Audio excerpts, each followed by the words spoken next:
Nah ini saya ambilkan supaya mudah itu dari Bank Indonesia, karena BPS agak sedikit pelit nih soal data ekspor impor pertanian ini kurang disajikan. Bahan makanan utama ya ini ya. Beras, jagung, gandum, kedelai, ubi jalar, ubi kayu, kacang hijau. Beras produksinya hampir 31 juta ton, maka kita impor nih hampir 4 juta ton. Jagung kita juga impor, lebih banyak impornya daripada ekspornya maksudnya. Gandum kita nggak ekspor sama sekali, kita impor. Kedelai kita impor. Ternyata tahun-tahun pemilu, di 3 kali pemilu terakhir ini impornya besar. Ini 2023 pemilu Februari. Ini kemudian tahun 2018.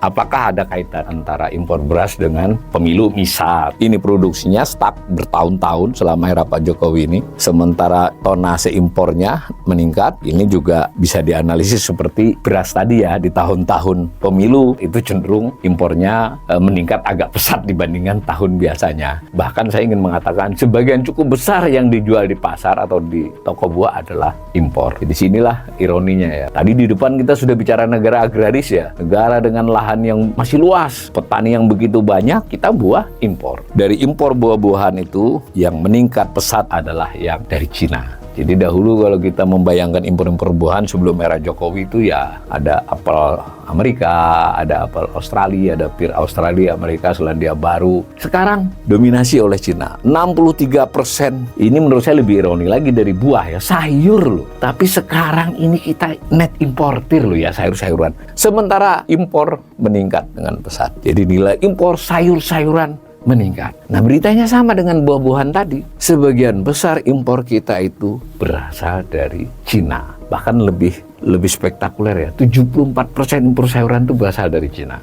Sekali lagi saya tidak bermaksud mendiskreditkan Cina. Ini untuk introspeksi kita saja. Mengapa kita perlu impor sayur-sayuran gitu ya? Ini kepada semua pendengar nih. Nah, maka ini menguatkan kekhawatiran ke depan kita akan bermasalah dengan ketahanan pangan kita. Lebih tepatnya kita disebut ada ancaman kelaparan di masa depan. Perbaikan sektor pertanian bukanlah sekedar berorientasi kepada komoditasnya, tetapi kepada pelakunya, yaitu petani.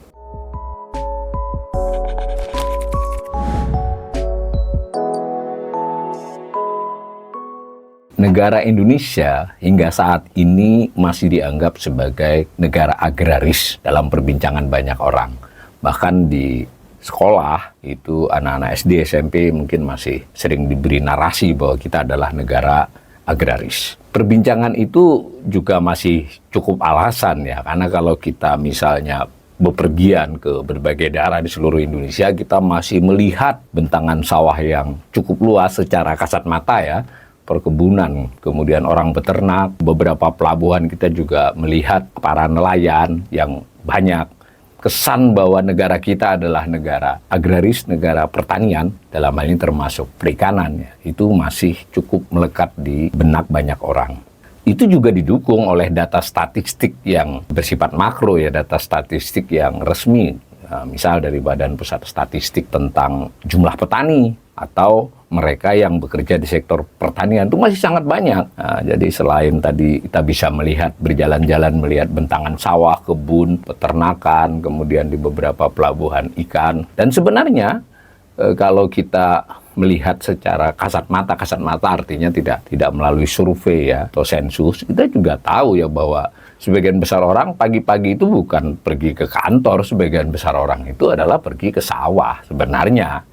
Tetapi yang mengejutkan ketika kita melakukan analisis, dan channel ini sudah berkali-kali mengangkat topik pertanian dalam berbagai sisinya. Salah satunya kita sudah pernah membahas bahwa pertumbuhan sektor pertanian itu sangat rendah ya. Jadi lebih rendah dari kebanyakan sektor lain. Jadi dari 17 sektor pertanian termasuk yang pertumbuhannya di bawah rata-rata. Kita juga sudah pernah mengulas ya dalam tayangan channel ini, komoditas atau hasil produksi sektor pertanian itu menurun. Ya ada sebagian yang stagnan. Yang menurun banyak, yang stagnan ada, yang meningkat hanya sedikit. Indonesia ini sebenarnya sudah mengarah kepada kerawanan pangan di masa mendatang. Saat ini ya mungkin belum bisa disebut rawan, tapi sudah mulai kurang cukup ya, tidak berkecukupan menuju ke arah kerawanan pangan jika tidak dilakukan antisipasi, tidak dilakukan kebijakan yang baru dan lebih mendasar perubahannya oleh pemerintahan yang akan segera dilantik. Kali ini kita menyoroti satu aspek lagi dari pertanian ini, yaitu fakta bahwa kita menjadi salah satu negara yang mengimpor banyak komoditas atau hasil pertanian. Baik dari sisi volume atau berat bersihnya, juga dari sisi nilainya yang cenderung meningkat, terutama di era pemerintahan Jokowi ini. Tadi mengulangi kembali bahwa mengapa kita masih harus sangat memperhatikan pertanian. Argumen yang paling besar adalah, atau yang paling kuat adalah bahwa petani itu masih 40 juta orang lebih, ya, 40,72 juta di Februari 2024. Bayangkan, ini mereka yang bekerja di sektor pertanian. Secara umum mereka ini adalah kepala rumah tangga. Hampir lah, ada yang 1-2 orang dewasa bekerja ya. Tetapi bisa dikatakan 40,72 juta itu adalah mereka yang bekerja di sektor pertanian. Berarti kalau dikaitkan dengan anggota keluarganya, sebutlah satu rumah bisa berdua yang kerja, yang tidak kerja 2, ini menyangkut sekitar 100 juta penduduk, besar kecil ya, tua muda. Bayangkan, sekitar 100 juta orang masih hidupnya bergantung pada sektor pertanian, sepertiga lebih. Wajar kalau pertanian ini merupakan sektor yang seharusnya menjadi tidak hanya penting ya, harusnya menjadi prioritas, paling diprioritaskan oleh pemerintah, jika pemerintahnya memikirkan kesejahteraan rakyatnya. Secara lebih khusus lagi, BPS dari Sakernas saya juga menunjukkan bahwa banyak pekerja pertanian yang 40 jutaan itu antara lain di tanaman pangan. Itu yang paling banyak ya, hampir 15 juta. Ini datanya 2022, belum data yang terbaru, belum dipublikasi. Lalu ada tanaman hortikura hampir 4 juta, lalu perkebunan sekitar 12,5 juta, peternakan 4,5 juta. Nah, totalnya 40,7. Jadi ada beberapa lagi selain 4 yang besar ini. Intinya orang yang bekerja di sana sangat banyak. Kemudian dari sisi luas, sekalipun sudah di sinyalemen ya, ada penurunan luas lahan pertanian selama terutama 10 tahun terakhir, tetapi penurunannya ya berangsur-angsur, alih fungsi ya. Tetapi tetap saja lahan yang dikuasai oleh petani, jadi terutama untuk pertanian dan sebagiannya untuk kehidupan dia itu hampir mencapai 40 juta hektar. Secara kasat mata kita pergi kemana-mana masih melihat sawah, masih melihat kebun, masih melihat tambak, masih melihat ya, semacam itulah ya kita lihat. Tetapi sayangnya karena tadi jumlah petaninya sangat banyak, 40 juta lebih, tanahnya 40 juta hektar, terjadi ketimpangan. Kalau dibagi rata kan harusnya 1 hektar per 1 orang, tapi tidak. Mayoritas petani itu memiliki tanah rata-ratanya penguasaannya 0,15 hektar, ya, di bawah setengah hektar. Lebih dari separohnya yang di bawah setengah hektar. Bayang nggak? Nah, kalau secara rata-rata 0,15. Separuh petani tadi yang 40 juta itu penguasaan lahannya adalah gurem. Jadi ini fakta. Ini sudah pernah kita bahas. Kali ini kita lebih menyoroti pada dengan kondisi demikian, kita sudah tahu pertumbuhannya rendah, berarti kan produktivitasnya rendah per orangnya. Kalau nilai tambah di pertanian itu lajunya naiknya lambat, bahkan sempat kontraksi di tahun kemarin, itu berarti kan jatah per orangnya makin kecil, gitu loh. Nah, begitu juga produksinya beberapa komoditas itu mengalami penurunan atau stagnan. Nah, itu mengkonfirmasi saja pertumbuhan yang rendah.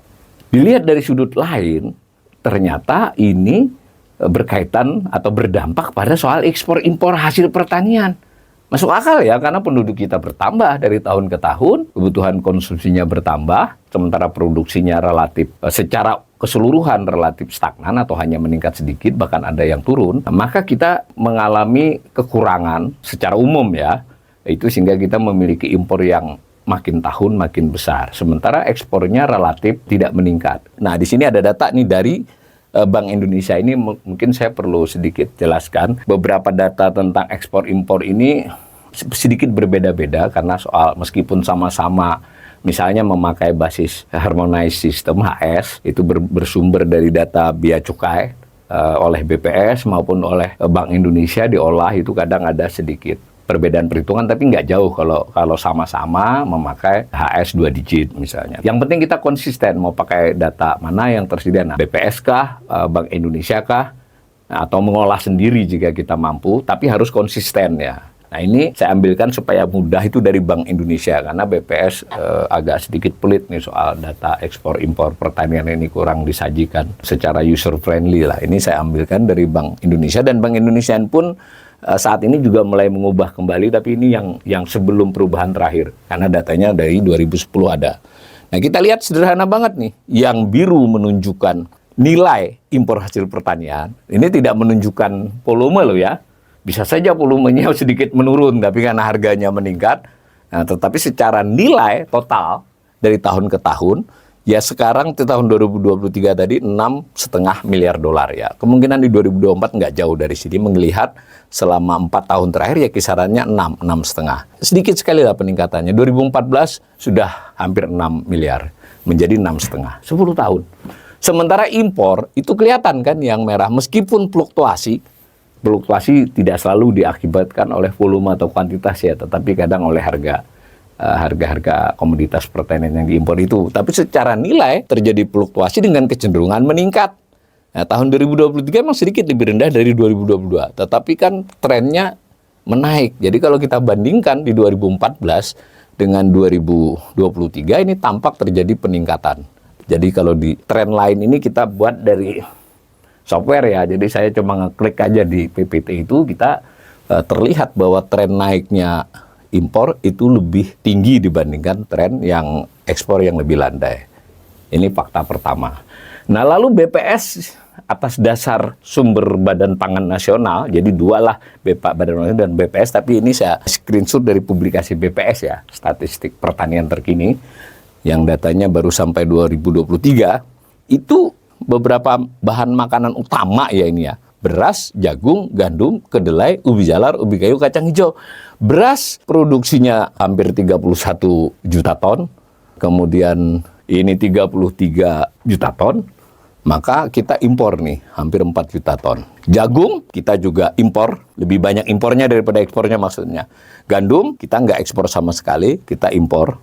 Kemudian kedelai kita impor sangat banyak, ubi jalar memang kita belum impor.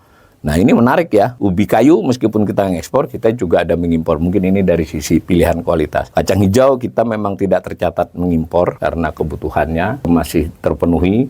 Secara umum berarti kan ada impor yang lebih besar daripada ekspor. Nah, nanti coba kita lihat satu-satu komoditas ini untuk mengkonfirmasi data total tadi nilai ekspor dan impor. Kita mulai dari beras. Nah, ini beras saya gambarkan impornya saja. Yang biru menunjukkan volume ya, volume beras kuantitas dalam hitungan ton. Itu pada tahun 2023 ini kita kira-kira 3 juta ton ya. Impor nilainya kurang lebih 1,8 miliar dolar. 2024 yang berjalan ini data menurut berita ya, belum diumumkan oleh BPS sebagai data resmi, itu sudah 3 juta ton. Berarti akan lebih kan? Pada tahun 2024 ini bisa jadi mencapai 4 juta ton. Nilainya pun akan mencapai mungkin di kisaran 2,5 miliar dolar. Nah, ini menarik gambar ini. Memang fluktuasi. Nah, tentu ini buat kawan-kawan pembelajar ekonomi yang mau studi beras, berarti nanti dikaitkan dengan produksi padi, kita kaitkan dengan konsumsi per kapita, kita kaitkan dengan distribusi dan sebagainya. Lalu harga beras internasional, harga beras rata-rata lokal. Mau di-studi sendiri bisa. Apa yang menarik coba dari grafik ini?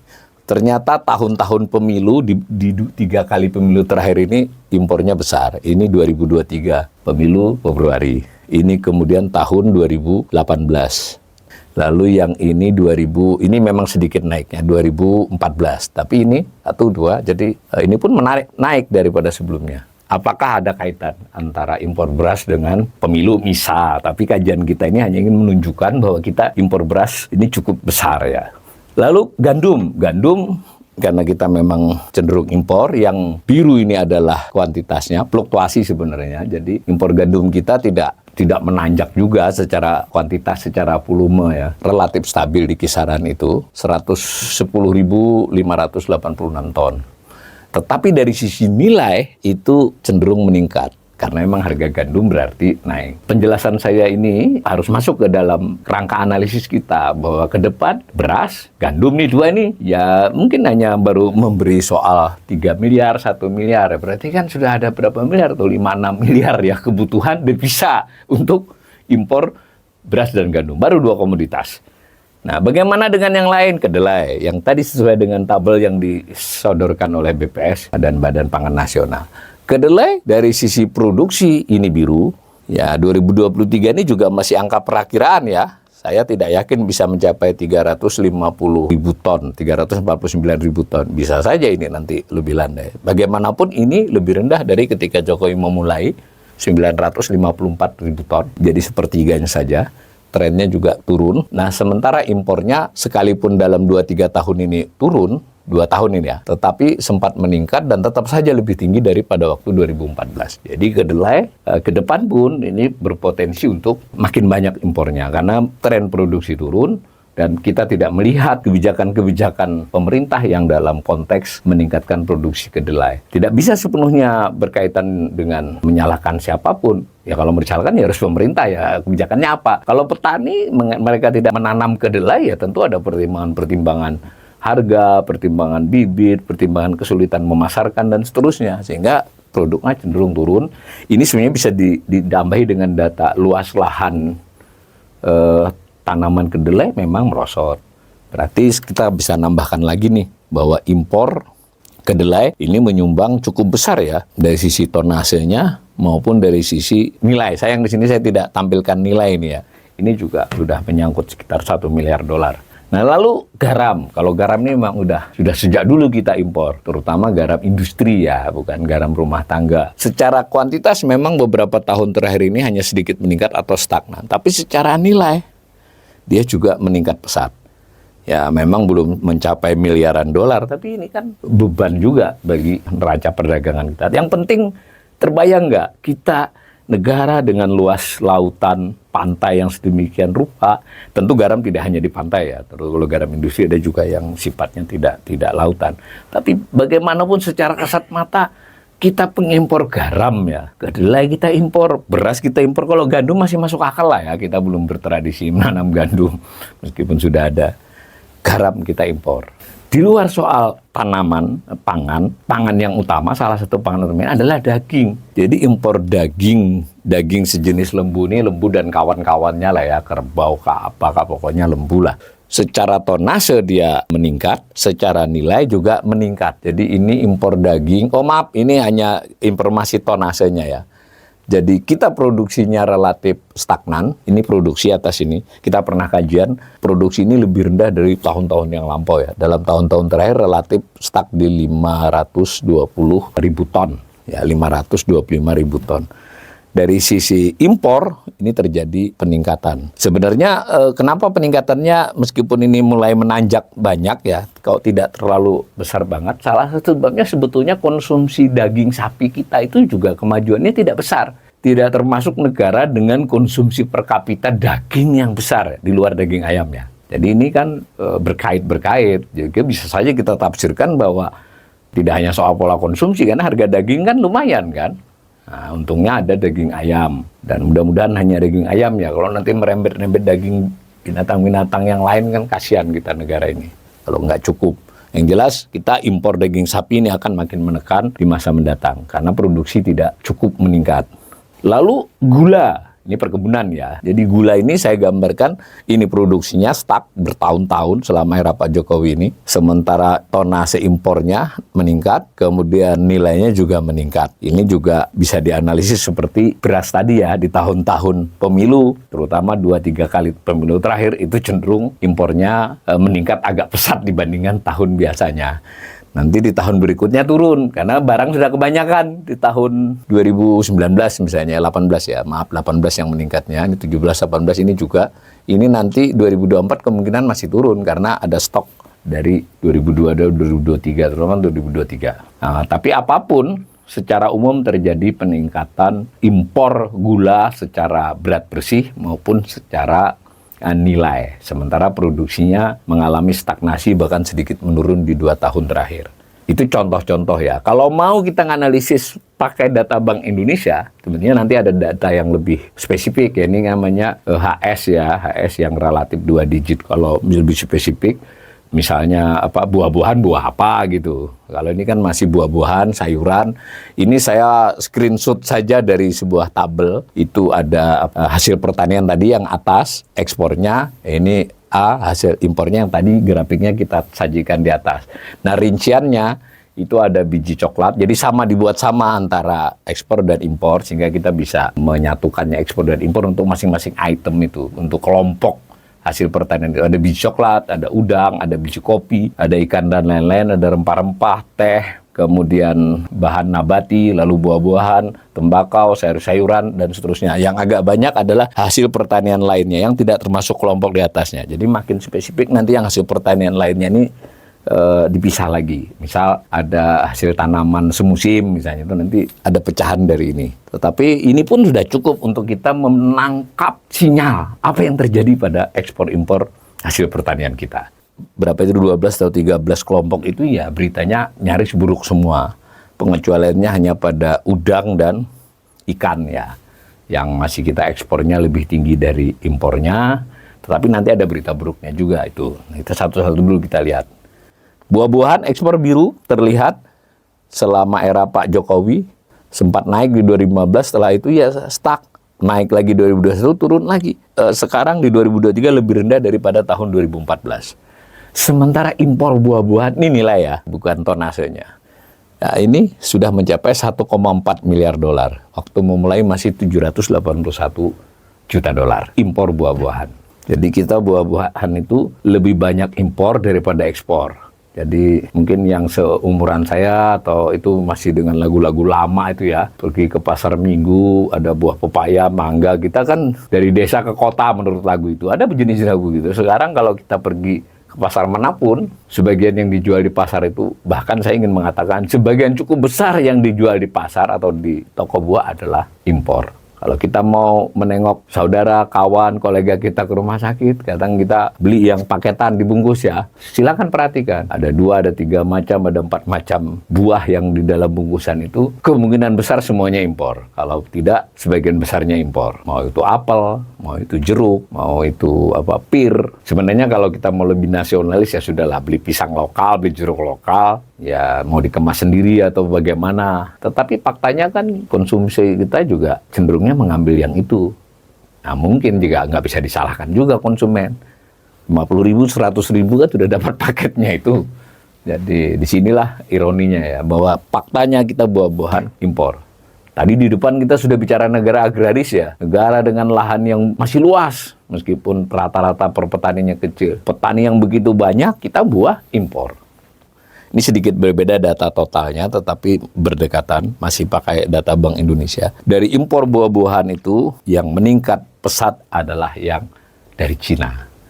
Jadi dahulu kalau kita membayangkan impor-impor buahan sebelum era Jokowi itu ya ada apel Amerika, ada apel Australia, ada pir Australia, Amerika, Selandia Baru, kiwi. Sekarang dominasi oleh Cina. 63%, 63,60%. Jadi hampir 64% dari impor buah-buahan itu adalah dari Cina. Ya kita tidak ingin mendiskreditkan Cina, ini yang menyampaikan fakta saja. Kita impor buah-buahan meningkat dan sebagian besarnya berasal dari Cina. Nah, lalu ada komoditas lain hasil pertanian, itu sayur-sayuran. Ini menurut saya lebih ironi lagi dari buah ya, sayur loh. Kalau buah itu kadang kita mikir seperti apel atau pir atau beberapa buah yang nampaknya memang menarik ya dari impor itu. Tapi sayur itu kan secara alamiah kita ini bayangkannya ya ada kangkung, ada bayam, ada terong, ada timun, kan semacam itu. Yang kalau kita liburan ke desa dahulu, waktu saya masih lebih muda dari sekarang atau masih kecil itu, ya bagaimana kalau ke desa itu ya seolah-olah ya tinggal minta sama tetangga pun bisa gitu loh, sayur-sayuran itu. Tapi sekarang ini kita net importir loh ya sayur-sayuran. Ini ekspor kita. Kita ekspor memang, karena kan ekspor impor dalam buah-buahan dan juga sayur-sayuran itu tidak seperti barang yang generik ya. Kalau sudah cukup kita nggak ngimpor, atau kalau sudah lebih kita ekspor, enggak. Karena kan ada beberapa jenis yang berbeda, ada kualitas yang berbeda, ada beberapa aspek pemasaran. Jadi kita masih bisa ekspor, tapi ini ekspor kita hanya sedikit meningkat dan bahkan di tahun-tahun tertentu mengalami penurunan. Ini 2023 termasuk hitungannya bagus. 22 lebih rendah, 2018 terendah. Sementara impor meningkat dengan pesat. Jadi nilai impor sayur-sayuran meningkat. Ini juga unik ya, terlepas dari memang penggunaan teknologi membuat sayur-sayuran itu bisa dibuat bertahan lama, diolah segala macam. Tapi bagaimanapun ini negara pertanian, negara agraris, berabad-abad orang bertani di sini. Kita sudah membayangkan yang namanya sayur-sayuran itu ya di desa itu ada. Ternyata kita impor lebih banyak dibandingkan ekspornya. Nah, beritanya sama dengan buah-buahan tadi. Sebagian besar impor kita itu berasal dari Cina. Bahkan lebih spektakuler ya. 74% impor sayuran itu berasal dari Cina. Ya, gitu ya. Sekali lagi saya tidak bermaksud mendiskreditkan Cina. Ini untuk introspeksi kita saja. Mengapa kita perlu impor sayur-sayuran gitu ya? Ini kepada semua pendengar nih. Nah, lalu tadi saya lompat ke yang klasifikasi eksplorasi lainnya. Sebenarnya dia besar karena di detailnya banyak. Tapi ini juga untuk mencerminkan di luar soal buah-buahan, di luar sayur-sayuran, di luar udang, di luar ikan, di luar biji coklat, di luar biji kopi itu masuk kategori eksplorasi pertanian lain-lainnya. Ini sama, ya ekspornya juga naik lumayan nih 3 kali lipat. Tetapi impornya meskipun tidak menaik secepat ekspornya, tetapi masih jauh. Mengapa demikian? Karena memang beberapa bagian dari detail hasil lainnya ini kita mulai kreatif. Para pelaku maupun pedagang kita, sehingga kita bisa ekspor. Tapi tetap saja jauh kan masih jarak antara impor dan ekspor. 7,5 miliar dengan 1,2 miliar. Kebayang di depan bagaimana kita akan mengalami, ini informasinya belum diralat ini ya. Ini yang angka ini dengan ini. Ini data yang sini salah, yang ini yang dilihat. Nanti kita ganti di sini. Jadi impor mencapai 7,5 miliar dolar. Ekspor kita 1,2 miliar dolar. Itu ekspor hasil pertanian lainnya. Nah, di luar yang tadi lebih ini subnya salah satu bawang putih ya. Ini sub sebenarnya. Tetapi saya ingin memberikan contoh ini untuk melihat di bagian-bagian detailnya. Ini bawang putih itu kita ya, bagaimana ya, kita produksi sempat meningkat.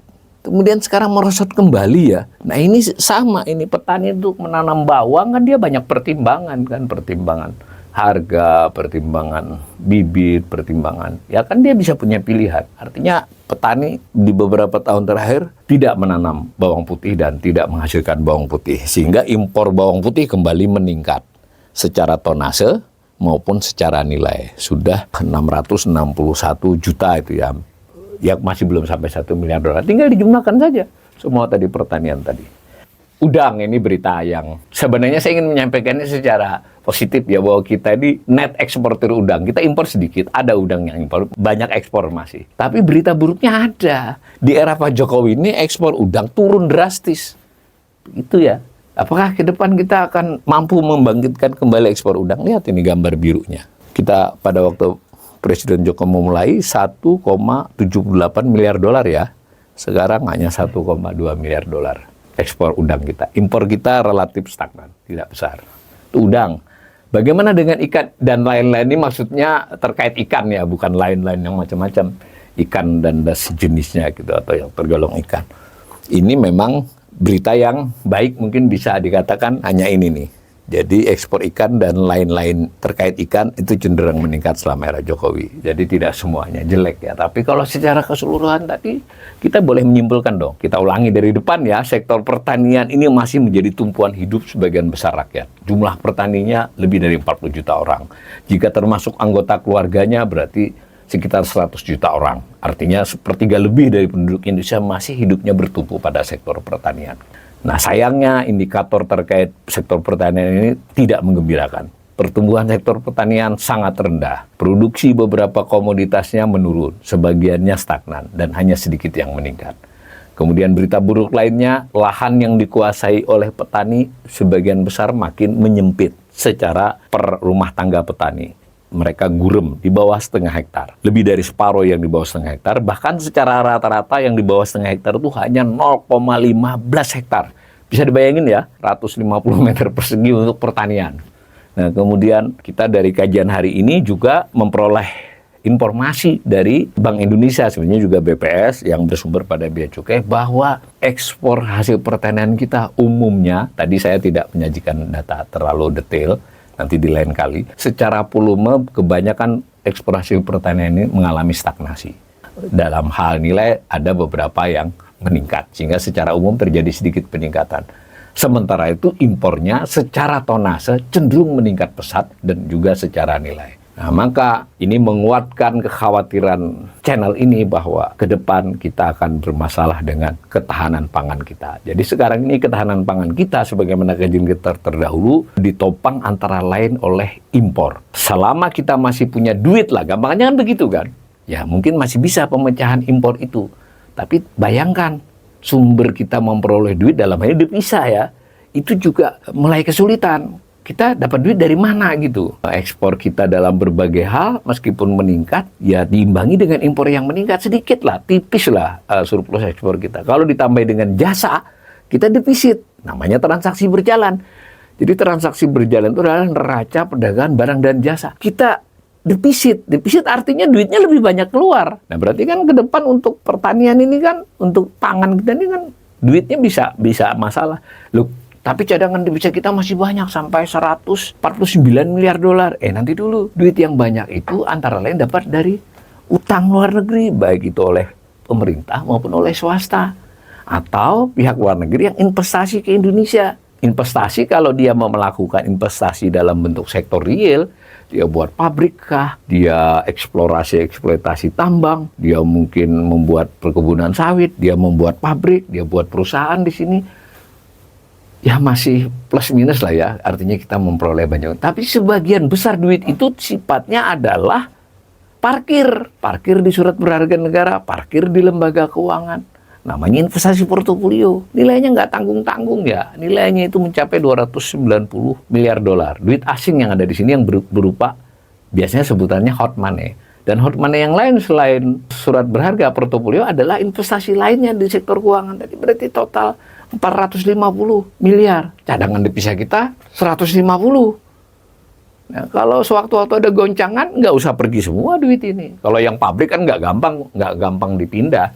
Ya keluar 50-100 miliar dolar, habislah cadangan devisa. Maka kalau dia terjadi berturut-turut, berbarengan, atau sekurang-kurangnya dia terjadi berurutan, maka kita bisa tidak hanya sekedar rawan pangannya. Lebih tepatnya kita disebut ada ancaman kelaparan di masa depan jika tidak segera diperbaiki. Dan memperbaiki bukan soal devisanya saja, tetapi memperbaiki produksi komoditas pertanian kita, memperbaiki sektor pertanian kita. Dan perbaikan sektor pertanian bukanlah sekedar berorientasi kepada komoditasnya, tetapi kepada pelakunya, yaitu petani.